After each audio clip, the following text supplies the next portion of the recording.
Bueno, buenos días y gracias a todos por estar aquí y a toda la organización por darme la oportunidad de estar aquí y conocer el trabajo que estáis haciendo. La verdad es que después de escuchar a José Joaquín y escuchar a Julen, me pasa lo que me pasa casi siempre que estoy en alguna historia de este tipo. Si me toca al final, que después ya no me apetece hablar de lo que iba a hablar y me gustaría hablar de un montón de cosas distintas, ¿no? O siento que de lo que iba a hablar a lo mejor ya ni siquiera es necesario. Por eso no me resisto a comentar algunas, si me permitís, a comentar, aunque deje de hablar de alguna cosa que sí quería comentar, pero que me parece muy interesante algunas ideas que han surgido, que yo sí voy a tocar, pero a lo mejor no las iba a reforzar lo suficiente y me parecen sumamente importantes. Primero, como una cuestión previa, me ha interesado mucho el planteamiento que se hace desde la Administración, asumiendo que Joaquín es la Administración, le guste o no. No, y entonces, me ha gustado porque, efectivamente, venimos del País Vasco, yo vengo de Galicia, hay una experiencia importante en temas de clústers, con las que yo tengo un sentimientos ambivalentes y, bueno, pues eso podemos hablar en otro momento. Yo no vengo a contar la experiencia gallega, tampoco soy la persona más adecuada para eso, pero me ha gustado porque en su presentación hay una vocación. Se ha hablado lo justo de instrumentos financieros, que normalmente es el discurso que hay desde la Administración, y se ha hablado mucho de cuestiones relacionales, de cuestiones de conocimiento, que son como más intangibles, más difíciles de materializar, más difíciles de gestionar incluso por una Administración, pero creo que es donde está la clave. En Galicia se ha apostado mucho por el modelo inverso, por los instrumentos financieros, etcétera, y como decía, los resultados son cuando menos discutibles. Quizás en el turno de preguntas o mañana por la mañana podríamos discutir incluso si ese tipo de políticas, digamos, logran los objetivos deseados o a veces generan efectos perversos, ¿no?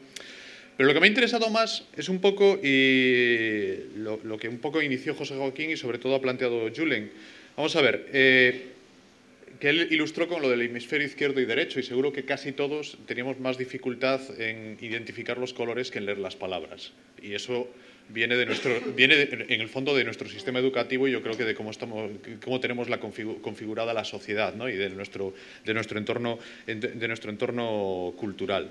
Entonces, a veces me queda la sensación cuando trabajamos en estos temas de que incluso cuando el mensaje es de cambio, de transformación, seguimos siendo muy convencionales y al final seguimos retroalimentando un proceso que digamos que tiene más que ver con el hemisferio izquierdo.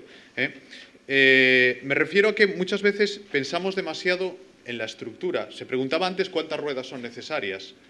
Quizás esa pregunta es la que no es, o sea, que esa pregunta no es relevante porque, como decía Julen, igual no tiene contestación. La contestación irá cambiando a lo largo del tiempo y quizás lo importante es cómo empezamos a hacer una rueda, ¿no? O ni siquiera cómo empecemos a hacer alguna rueda. Ya nos preguntaremos después cuántas necesitamos en cada momento, en cada lugar y en cada ocasión.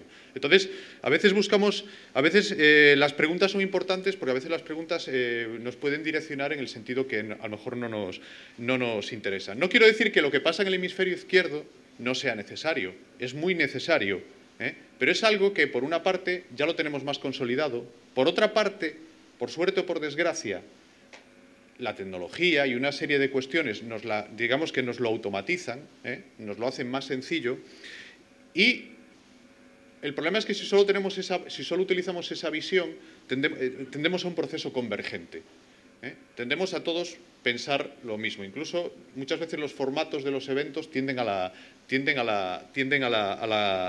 convergencia, a fortalecer nuestras fortalezas. Puede parecer una obviedad, pero a fortalecer lo que tenemos de fuerte. Pero tendemos a valorar demasiado el pasado y el presente y a pensar poco en el futuro. Y en eso sí que voy a hablar. Si estamos en un proceso de transformación, yo creo que bastante radical, que primero es una transformación, digamos, cultural y tecnológica, de la que ya se ha hablado y yo que voy a hablar un poco más, al que se superpone otra transformación provocada por una crisis importante, de la que no voy a hablar, pero todos somos conscientes, y tiene un elemento transformador social y económico que digamos que no, es ineludible. Entonces, en ese momento, quizás el pasado y el presente nos interesa, pero tenemos que pensar mucho más en el futuro. Entonces ahí tenemos que empezar a manejar el hemisferio, lo que decía Julen, el hemisferio derecho, y tenemos que empezar a ser divergentes. La divergencia nos interesa.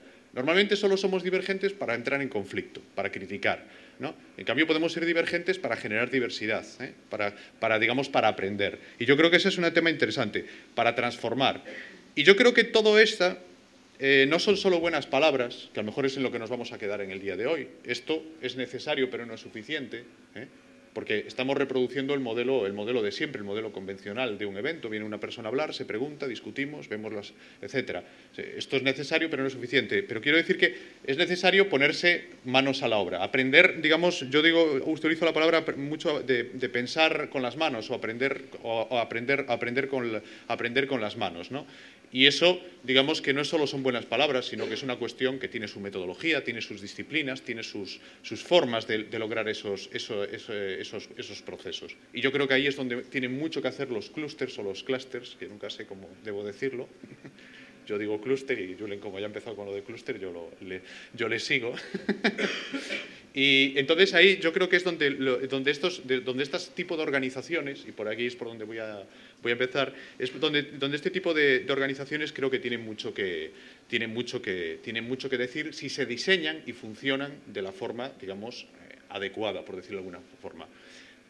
Como en el caso de Julen, el título tampoco lo elegí yo, o sea que no es mi responsabilidad, pero voy a tratar de explicarlo. Creo que entendí el encargo que se me hacía y yo voy a tratar de explicarlo. Normalmente, a ver si funciona, sí. Normalmente yo trabajo o pienso, digamos, y actúo, pues muchas veces en esta dualidad, la interacción que hay entre personas y organizaciones, ¿no? Claro, perdón que estoy... Ahora, digamos que de repente estamos subiendo un nivel, Estamos pensando en la relación entre organizaciones principalmente y clústeres. Yo creo que buena parte de lo que sabemos y de la forma que tenemos de actuar, como os decía antes, entre personas y organizaciones son aplicables básicamente a las relaciones entre organizaciones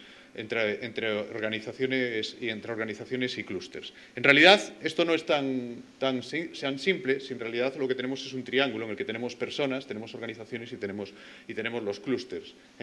Y lo que estamos hablando es de por qué creamos los clústeres, o sea, por qué nos inventamos esa estructura, y por qué la formalizamos y la institucionalizamos. En cierta medida porque lo que queremos es aumentar la calidad y la cantidad que se decía antes del conocimiento y de las relaciones, que no son cosas distintas, sino que están muy íntimamente ligadas, pero que sí son ámbitos diferentes que tenemos que trabajar a la vez. Y alrededor de este triángulo es alrededor del que quiero yo orientar mi charla. Quiero hablar de por qué necesitamos estructuras que dinamicen eso y cómo deben ser esas estructuras y esas dinámicas. Bueno, le he pirateado a Edu, nos mandó una presentación un poco con algunas conceptualizaciones que él había hecho sobre lo que era el clúster de turismo. No voy a entrar en detalle porque ya hablará él de esto, pero él hablaba de que es un espacio relacional para acciones conjuntas, ¿no? Y dibujaba precisamente eso, dibujaba un montón de actores, algunos son personas, otros son instituciones, otras son empresas, y muchos están repetidos, o sea, hay personas que están en varios sitios. Y entonces ese conglomerado, que después él dibujaba así, o sea, mucho más difuso, mucho más complejo, y me parece una buena imagen, lo que en el fondo es el clúster. Yo el clúster, me parece que una buena definición, que a lo mejor es poco operativa, pero una forma de empezar sería que es un generador de contextos. Y por lo tanto, para mí un clúster debería ser, idealmente, lo que yo me he inventado, se me ocurrían estas dos denominaciones, una organización sombra, algo que está en la sombra, algo que realmente no es visible o no tiene por qué ser muy visible, pero que está generando el contexto. Igual que cuando hay un evento, el que diseña el evento y el que coloca el mobiliario y el que maneja la iluminación y el que tiene el vídeo, etcétera, al final es muy importante para lo que pasa allí dentro, pero en realidad nadie es consciente de eso. Para mí el clúster también es eso.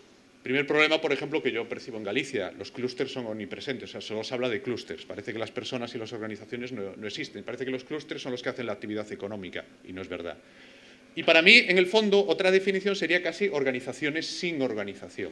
Las tenemos que institucionalizar porque queremos generar la dinámica, pero tenemos que mantener esa mínima institucionalización, esa mínima organización formal